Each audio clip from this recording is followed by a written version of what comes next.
मूर्ति बनाते समय मजदूरी कभी मत देना, मूर्ति की मजदूरी कभी मत देना, मूर्ति की निछावर देना। कितने की पड़ेगी ये मूर्ति? खत्म, मूर्ति खत्म। पहले के लोग मूर्ति की निछावर देते थे, मूर्ति नहीं, मूल्य नहीं देते थे। क्यों अतिशय होते थे प्राचीन मूर्तियों में? मूर्ति बना के रख लेता था वो।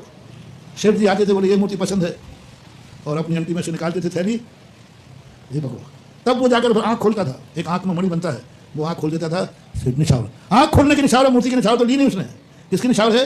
जैसे आप लोग दस्तूर होते ना, दस्तूर, वो एक दस्तूर होता है, कई दस्तूर होते हैं आपके शादी विवाह में। एक जूता छुपाने का भी होता है, ये भी कोई दस्तूर है क्या? उसमें क्या होता है? कोई जूता छुपाता है पर पैसा मिल देना पड़ता है, तो पैसा क्या है? वो एक नेग है, दस्तूर है। मूर्ति का नेग होना चाहिए, दस्तूर होना चाहिए। वो कहता है सेठ जी आंख खोलने का पैसा दो, आंख खोलने की निछावर दो, आंख खोल, मूर्ति का नहीं। कोई भी शिल्पी कभी नहीं बोलता था कि ये मूर्ति इतने की है। वो तो कहता सेठ जी आंख खोलने की निछावर दो, और 6 हथौड़ा लेके बैठ जाएगा। सेठ जी अंती से निकालेंगे मूर्ति को और उसको देंगे। उसकी मजदूरी लगी थी 500 रुपया और उसको निछावर मिली 5000 रुपया।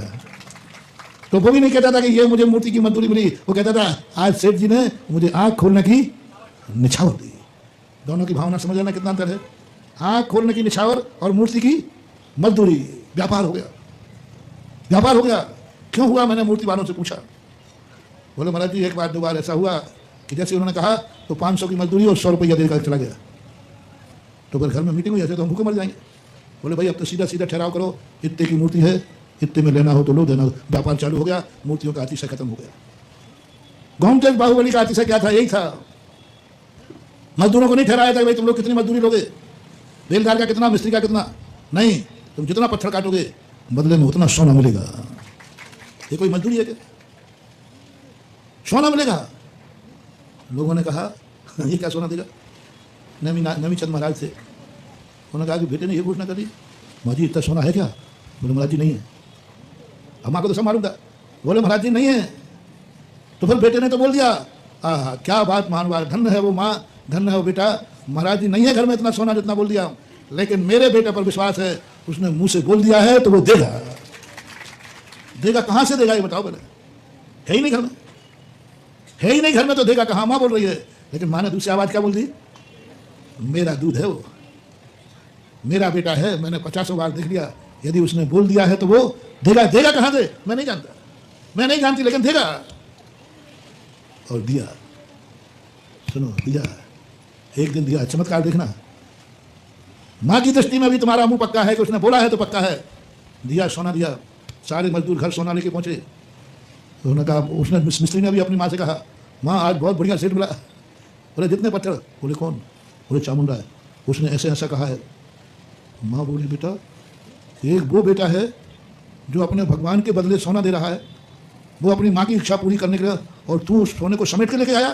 बेकार है, मैंने तुझे जन्म दिया, मजदूरी है, तूने इतना पसीना बहाया गया तो सोना लेके आ गया।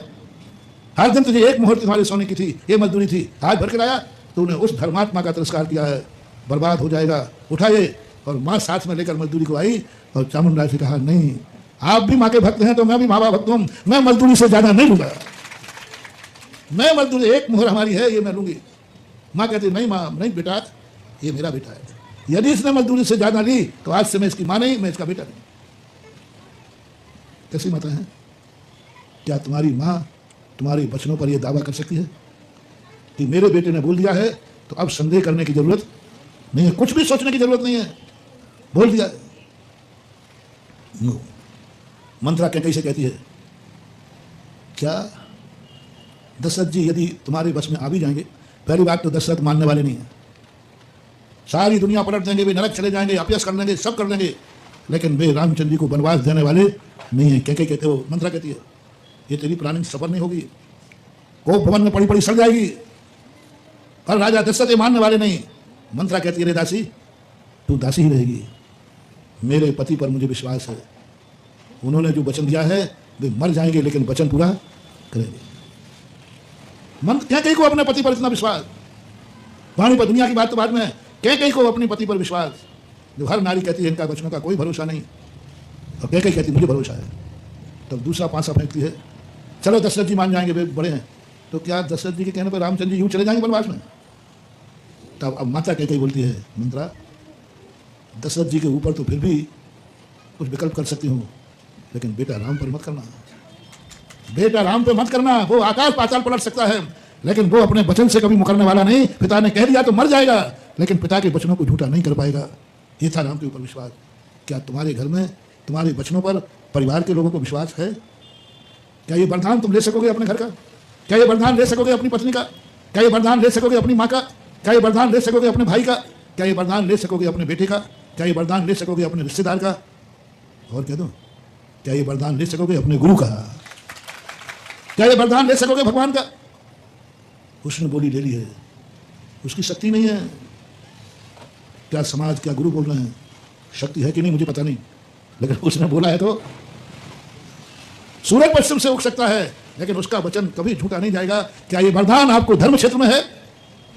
धर्म क्षेत्र की बात नहीं कर रहा हूं, धर्म क्षेत्र में आ रहा हूं। क्या तुम्हारा गुरु तुम पर विश्वास करता है कि मेरा चेला है, मेरा भक्त है? उसने बोला था क्या? बोले हाँ बोला था, बस आप निश्चिंत जाइए। क्या गुरु आपकी जमानत ले सकता है? सारे भारत से बोल रहा हूं, इस मुंह की तंत्र विद्या, ये मुंह की सिद्धि, तुम जो बोलोगे वह होगा। मैं ये सिद्धि बिना साइड इफेक्ट नहीं, इसमें मैं कोई माला नहीं फिरवा रहा हूं, कुछ भी नहीं कर रहा, कोई साइड इफेक्ट नहीं है, ये तंत्र विद्या दे रहा हूं। क्या तुम्हारा गुरु तुम्हारे वचनों पर इतना विश्वास है? गुरु तो बना लिया, क्या कभी महाराज जी वो आपका बहुत भक्त है और उसने वचन दिया, उसने बोली ली है, और लोग कह रहे हैं उसकी ताकत नहीं है, लोग कह रहे हैं कि अभी वो बहुत घाटे में चल रहा है, लोग कह रहे हैं अभी उसने कर्जा चुकाया जमीन बेच के। ओहो, किस भक्त की बात कर रहे हो? जाओ, मैं जमानत लेता हूं उसकी। ओहो, गुरु जमानत ले ले तुम्हारे भक्त की, उस दिन समझना, जाओ गुरु की सारी सिद्धियां तुम्हें प्राप्त हो गई। गुरु जमानत ले रहा है, उसने कहा है कि नहीं? बोले कहा है, बस आप निश्चिंत रहिए, मैं जमानत लेता हूं, वो पूरी करेगा। आज हमें गर्व है, आज हमें गर्व है हमारे भारत देश की जैन समाज पर। बिना लिखा पढ़ी की करोड़ों की बोलियां होती हैं, कोई लिखा पढ़ी नहीं, कुछ भी नहीं, और सब पाई पाई से जमा होती हैं।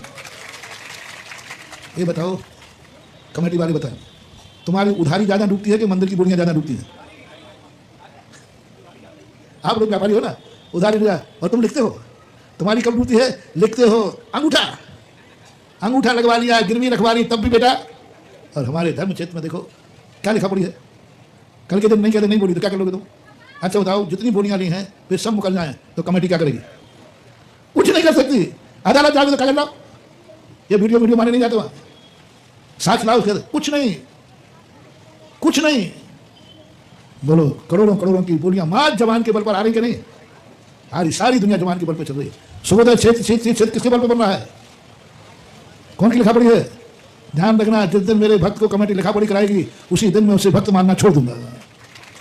कमेटी को तुमसे लिखा पढ़ी कराना पड़ी, दस्तखत कराना पड़े, धिक्कार है तुझे। ऐसे लोग कृपया करके मुझे गुरु ना माने, मुझे नमोस्तु ना करें, मेरे खुली छूट है, ना करें साहब। मुझे वो भक्त चाहिए कि जवान निकल गई तो निकल गई, वो तो देगा। और आज जैनियों में बहुत आए थे, 99 पॉइंट है, कितना मान लो? 100 नहीं कह रहा हूँ, क्योंकि अभी भी मैं देख रहा हूँ महानुभाव, मैं पैसा नहीं उगा रहा हूँ, मैं पैसा इकट्ठा करने की बात नहीं कर रहा हूँ, मुझे क्या लेना देना है, आए तो आए, नहीं आए तो नहीं आए। मुझे ना तो मंदिर की चिंता है, ना भगवान की चिंता है, ना भगवान के बजट की चिंता है, मुझे तो तेरी चिंता है कि मेरे भक्त के मुख में ऐसी सिद्धि हो जाए, वो जो निकले वही सही हो जाए। बस इसलिए मैं तुमसे कहता हूँ कि यदि मंदिर की बोली बोल दी है तो उसको मांग नहीं पाए उसके पहले देना, मांग नहीं पाए उसके पहले देना, मांग नहीं पाए उसके पहले बोली दे देना। सवाल बोली का नहीं है, सवाल तंत्र विद्या है, तेरे वचन की सिद्धि, बिना साइड इफेक्ट है। कोई मंत्र नहीं करना, नमोकार मंत्र 1 करोड़ भेटोगे तो तुम्हारा मुंह शुद्ध हो जाएगा। ये चक्कर बहुत है, 1 करोड़ में बीच में तुम्हें नींद आ गई, हमें मालूम हमारा भक्त सोता जाना है। अब यार मैं तुम्हें कह दो प्रतिदिन 10-15 माला फिरो, एक आध माला में पट्टा झपकी नहीं लेगा तो साइड इफेक्ट हो जाएगा, साइड इफेक्ट हो जाएगा कि इतने माला खंडित, इतने में दे नहीं रहा बेटा, खूब आराम से सो, कोई साइड इफेक्ट नहीं, बस मुंह से निकल गया है तो ये बोली बिना मांगे दूंगा। बहुत दुख होता है उन पर हमें, जो बोलियां बोल देते हैं। कमेटियां बार बार फोन करती हैं, नहीं देते, और कई बार तो जिला क्यों बार बार मांगते, तुम्हारे बाप का नहीं देना, ये शब्द भी कमेटियां सुन लेती कई बार कि नहीं। मत करना रे महान भाव, मत करना, मत करना। कमेटी के मांगने पर तुम नाराज मत होना, नहीं तो तुम्हारी दशा ये होगी कि तुम सोने को सोना कहोगे, उठाओगे तो पीतल निकलेगा, क्योंकि तुम अपना वचन मुकर रहे हो। और कई बार तो ऐसा हो जाता है, हमने कब बोले थे, पंचकर्णक हो गया, और कई बार तो बाप मर गया, बेटा ये कह देता है पापा ने लिया था, पापा जाने मुझे नहीं बताया था, बेटा गया। अरे सुनो रे श्री रामचंद्रो, किसी ने कहा, दशरथ ने कहा था तो रामचंद्र जी कहा, बाप ने कहा या मैंने कहा? पिताजी ने यदि कहा था ये सिद्ध है तो बेटा मरे तो मर जाए, लेकिन बाप का वचन पहले पूरा करना चाहिए। पिता की वसीयत को पैर में हाथ लगाना, पिता की संपत्ति को बाद में प्रवेश करना, और कह दो आलसी बाद में उठेगी। आलसी, मान लो पिता मर गया, आलसी बाद में उठेगी। पहले बताओ पिताजी ने कहाँ कहाँ क्या क्या देना है। एक अच्छे सपूत का लक्षण बता रहा हूँ। आलसी बाद में उठेगी, पहले बताओ पिताजी को कहाँ कहाँ देना है। पिताजी की आलसी के सामने कहेगा पिताजी आपका बेटा जिंदा है, विकल्प नहीं करना कि मैंने बोला दे नहीं पाया, आपने दिया या मैंने दिया। आलसी जब उठेगी जब सारा जो जहां जहां लेन देन था, जो दान पुण्य था, वो सब चुकाने के बाद आलसी उठाने वाला है। कोई बाप का माई का लाल जो ये नियम ले ले कि हमारे बाप ने जो जहां बोला है आलसी बाद में उठेगी, पहले वह पिता की बोली की वचन पूरे किए जाए। ऐसा किसी के नियम का है कोई माई के लाल का? और मैं कामना कर रहा हूं मेरा हर भक्त ये नियम ले ले कि मेरे पिताजी का बोला हुआ, पिताजी की आलसी बाद में उठेगी, पहले मेरे पिता का वचन पूरा होगा। और दुनिया से कह देंगे ये मत समझना कि पिताजी मर गए तो अब डूब जाएगा, अभी उसका बेटा जिंदा है और लोग पहले लीजिए। सोचो भैया ऐसे बेटे की कितनी प्रशंसा होगी, कितनी दुआएं। आलसी ने उठाई उसने, आलसी बाद में पहले पिता का वचन पूरा। इसी का नाम है मर्यादा पुरुषोत्तम श्री राम। वो है श्री राम का अंश, वो है श्री राम का वंश, वो है चतुर्थकालीन वंश जो इस प्रकार काश अपनी समाज में ये प्रथा चालू हो जाए कि आलसी उठने के पहले पिताजी सारे वचन पूरे किए जाएंगे। सोचो कभी ऐसा हो तो। भैया कुछ बुराई कही हो तो बता दो, आप बता दो। तुम कह रहे हो पिताजी बोले तो पिताजी के साथ चले गए, जा कल के दिन तो ऐसे कंगाल बाप के पैदा होगा जिसकी वसीयत में मार भीख का कटोरा मिलेगा।